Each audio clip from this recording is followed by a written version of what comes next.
verbal strategies. There are strategies for verbal, the verbal section, or critical reading section as it's known now, just as there are strategies for the math. Let's talk about sentence completion. Follow along with me.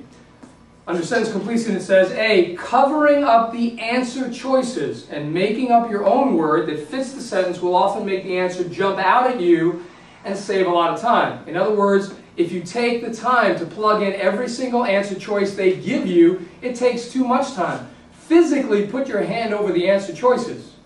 Read the sentence and try to plug in a word from your own vocabulary to cause the sentence to make sense. Then by revealing the answer choices, typically a synonym will jump out off the list much more quickly than trying to substitute everyone in. In the double sentence completion, sometimes there are double blanks, it's frequently easier to find one blank or the other. Make up a word which fits that blank while covering the appropriate list. You'll have two lists, of course, for the first and the second blank. Take note of transition words. Transition words like although, but, yet, conversely, however, are extremely important to take note of because each of those, of course, sets up a contrast between the first blank and the second. Let's take a look at the verbal tricks. I gave you three fill-in-the-blank sentences that we can take a look at. Let's take a look at the first one. Here's number one. He was a blank businessman, but in his personal life he was kind, thoughtful, and blank. Again, physically cover up the answers, but after you read that sentence, which word do you think is the most important word in the sentence? I believe it's the word but.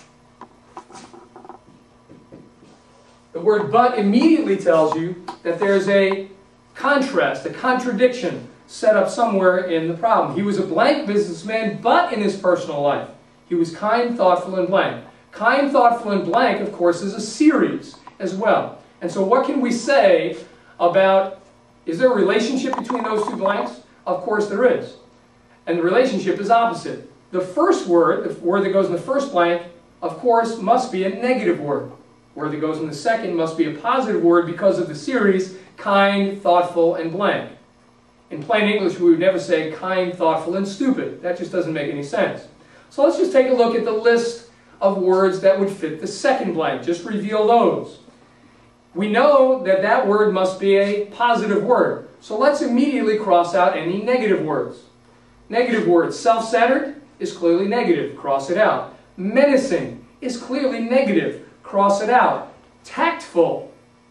You might say, well, I'm not sure whether that's positive or negative.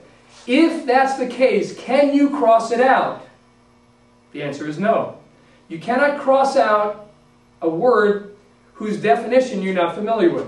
You may be crossing out the answer. So tactful remains in play. Magnanimous.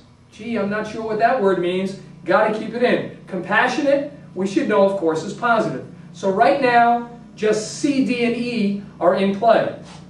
We said the word that fits the first blank should be negative. Now let's reveal the words on the first list.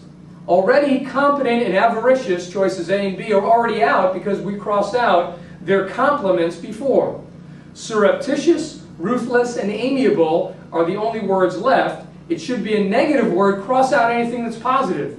Amiable is positive. If you're not sure, let's think with me here. Do you take a foreign language? If you do, perhaps, if it's Spanish, you know the word amigo, and even if you don't know Spanish, if you don't take Spanish, you should know the word amigo simply means friend. If you take French, ami or ami, of course, is the exact same word. Take a look at the roots. Your experience in foreign language in high school is going to give you a plethora of words, a whole cache of words with which you may be familiar, but you need to bring that resource to your disposal here, and you'll find that, in fact, those vocabulary words that perhaps you spent a lot of time with index cards on are going to be a great resource for you. Begin to recognize the roots of words. You may not know the form of a particular word, but you may know another form, or you may know a word in a foreign language that may be very helpful. So amiable, the exact same word as amigo or ami, simply means friendly. So what are we left with? immediately we're left with just two choices, C and D. And even if you were to guess, but we're not guessing if we've eliminated 3, you have a very good chance of getting the right answer. The best answer here, of course, is D. A ruthless businessman. He was a ruthless businessman, but in his personal life he was kind, thoughtful, and magnanimous. Now, ruthless you may be familiar with. You have the sense, certainly, that that's negative. What does it mean? It means without mercy, merciless. Okay? Magnanimous. You might say, well, I didn't know that word. Yes, you do. Take a look at the root for the word magnanimous. What's the root? The root is magna. Are you familiar with any other English words that have the same root? You should be. Think with me for a moment. Magnanimous, same root. How about magnificent? How about magnetic? How about magnify? All of these words are positive attributes. Magnificent, magnetic or attractive personality, to magnify, to make bigger. Magnify the Lord, the Bible says. Magnify, to make bigger. What is magnanimous? Magnanimous means big-hearted or generous. And that certainly would fit the context here. But what about C, you might say? Is surreptitious a negative word? Yes, it is. Is tactful a positive word? Yes, it is. So there's your sort of trap answer. Surreptitious means stealthy or furtive or secretive. Tactful means a good decision maker, means discerning. Okay? So that's a negative and a positive word, but it doesn't quite fit the bill. It doesn't really nail it on the head as well as choice D does, ruthless and magnanimous. Let's take a look at choice 2, or question 2. Mary Shelley's Frankenstein centers on a scientist's blank. The overweening pride that makes him believe he can usurp nature.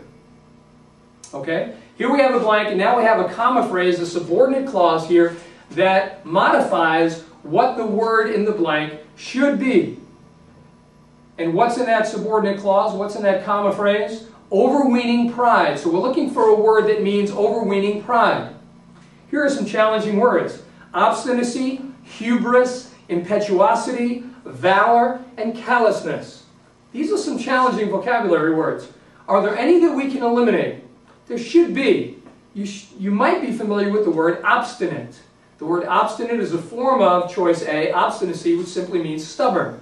Of course, some people that are proud may also be stubborn, but stubbornness and pride are not the same things. Choice A is incorrect. Impetuosity, choice C. Somebody who's impetuous is rash, they're abrupt, they do things quickly, often out of control. That's not the same thing as pride. Choice D is valor. Valor, of course, means bravery. Bravery is not pride, although sometimes they might go together as well. Callousness.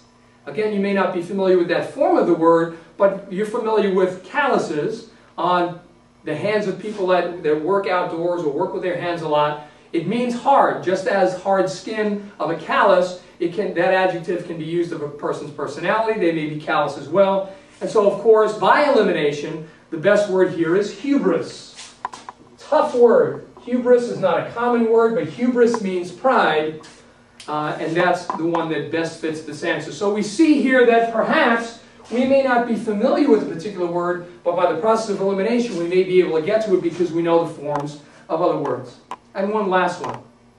Number 3, a judicious biography must be blank representation that depicts both the strengths and weaknesses of a subject, avoiding the two extremes of blank and indictment. A judicious biography. Let's take a look at that word for a second. Judicious. Again, try to take note, if you will, of roots.